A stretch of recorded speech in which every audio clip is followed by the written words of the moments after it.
Pemirsa, dari perkiraan jumlah ojek online yang mencapai 6 juta orang saat ini, baru sekitar 5% yang terdaftar di BPJS Ketenagakerjaan. Iming-iming diskon 50% iuran BPJS Tenaga Kerja, tapi apakah cukup menggiurkan bagi para ojol?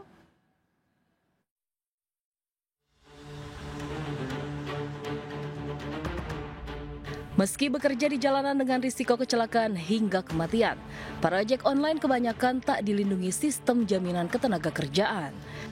Tak seperti pekerja kantoran, ojol yang tergolong pekerja informal harus merogoh kocek sendiri jika ingin ikut jaminan kematian, jaminan kecelakaan kerja, hingga jaminan hari tua. Data BPJS Ketenagakerjaan per 31 Agustus 2025, baru sekitar 300.000 ojol jadi peserta aktif. Artinya baru sekitar 5% dari perkiraan jumlah ojol saat ini yang mencapai 6 juta orang.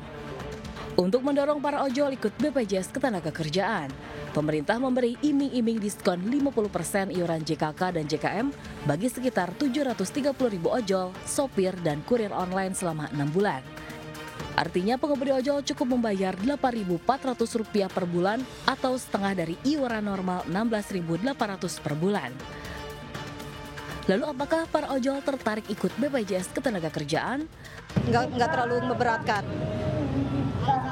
Ya alasannya lebih ringan lah dengan apa yang kita dapat juga gitu.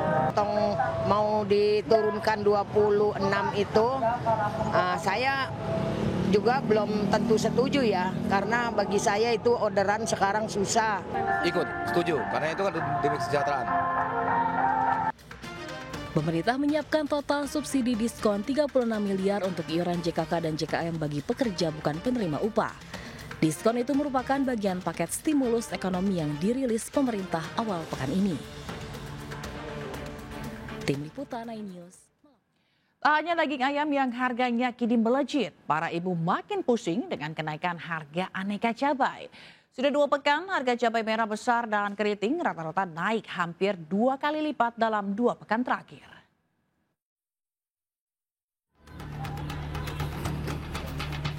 Sudah 2 pekan harga cabai di Pasar Atas Kota Cimahi, Jawa Barat melambung tidak karuan.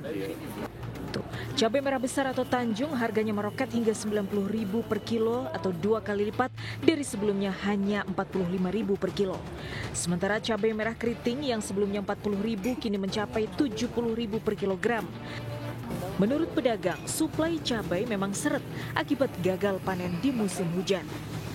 Terus kayaknya mungkin cuaca ya, sekarang udah masuk musim hujan juga. Kalau pasokannya sendiri?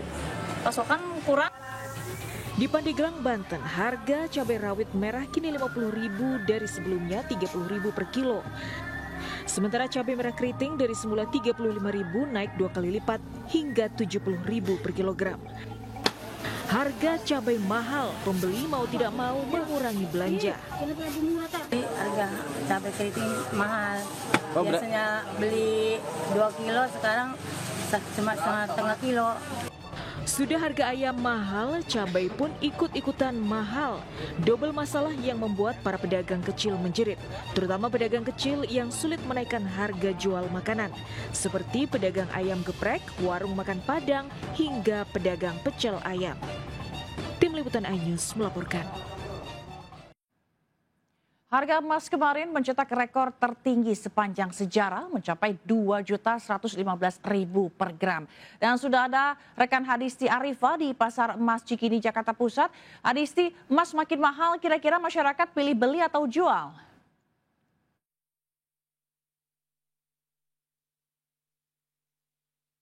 Ya baik Zila dan juga pemirsa, betul sekali bahwa harga emas produksi PT Aneka Tambang atau yang biasa dikenal dengan Antam Logam Mulia mengalami kenaikan melesat mencetak sejarah pada perdagangan sejak di 2 hari belakangan.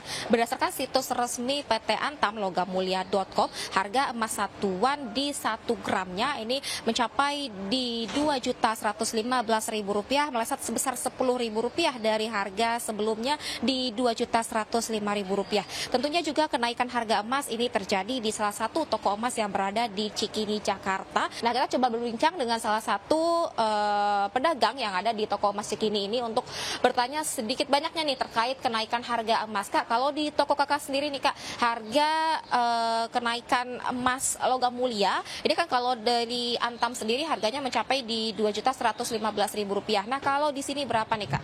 Kalau di sini di angka 2.220.000. Melihat kenaikan harga yang tinggi ini, kalau kita melihat juga minat beli masyarakat nih Kak, seperti apa Kak?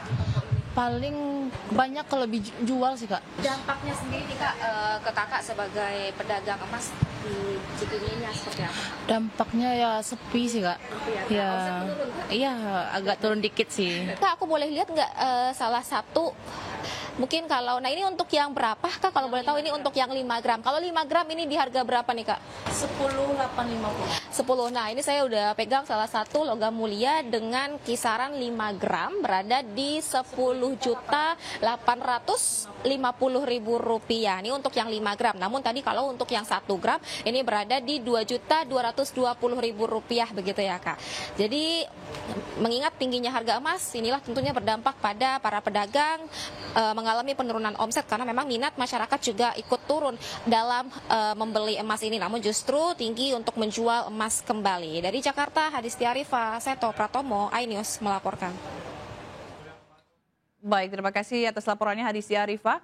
Pemirsa, 6 pelaku pengoplosan gas 3 kg subsidi ke tabung gas portable diamankan Polres Pelabuhan Tanjung Priuk, Jakarta Utara. Para pelaku memasarkan tabung gas oplosannya secara online dan rumah kos-kosan.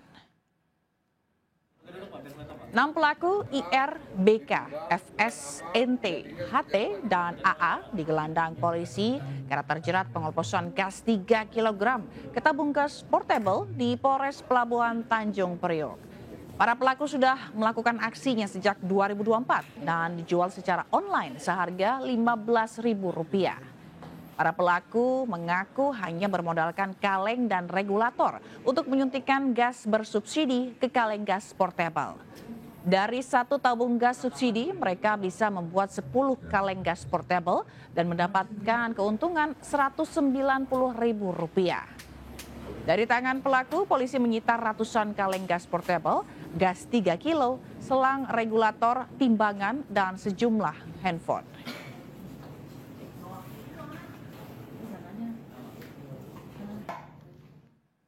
Pemirsa, kelangkaan bahan bakar minyak jenis bensin melanda sejumlah stasiun pengisian bahan bakar umum swasta di Jakarta. Dan seperti yang terjadi di SPBU di kawasan Menteng, Jakarta Pusat, berikut liputan rekan Amrina Rida. Ya pemirsa, dalam beberapa waktu terakhir ini terjadi kelangkaan stok BBM di sejumlah SPBU swasta. Salah satunya juga terjadi di SPBU swasta tempat kami melaporkan saat ini yang berlokasi di Jalan RP Suroso, Menteng, Jakarta Pusat. Di mana di SPBU swasta ini saat ini hanya menyediakan BBM jenis V Power Diesel. Sementara untuk BBM yang lain seperti jenis Shell Super ataupun juga Shell V Power dan juga Shell V Power Nitro Plus ini tidak tersedia di BBM swasta ini. Dan hal ini pun juga sudah terjadi dalam beberapa waktu terakhir. Berdasarkan pengakuan dari sejumlah pihak akibat dari adanya kelangkaan stok BBM di sejumlah SPBU swasta ini, sejumlah SPBU swasta ini juga melakukan sejumlah penyesuaian. Di antaranya adalah mereka melakukan penyesuaian jam kerja ataupun juga penyesuaian hari operasional dari SPBU. Dan ada pun beberapa SPBU swasta ini pun juga diketahui melakukan pemutusan hak kerja terhadap karyawannya. Kelangkaan stok stok BBM di SPBU swasta ini disebut-sebut dikarenakan dari Menteri SDM Bahlil Lahadalia tidak menambah kuota impor bagi SPBU swasta, dan ia pun juga menyarankan agar SPBU swasta membeli stok BBM di Pertamina. Ia pun juga telah menyebut bahwa pemerintah sudah memberikan tambahan impor sebanyak 10% untuk SPBU swasta, lebih banyak dibandingkan kuota pada tahun lalu. Tentunya nanti diharapkan ada solusi yang tepat dari pemerintah karena banyak masyarakat yang hingga saat ini mengeluhkan adanya kelangkaan stok BBM di SPBU swasta, dan mereka berharap agar nantinya ada solusi terkait dengan hal ini. Dari Jakarta, Amrina Rida, Yudi Richard, Eri Nugraha, iNews melaporkan.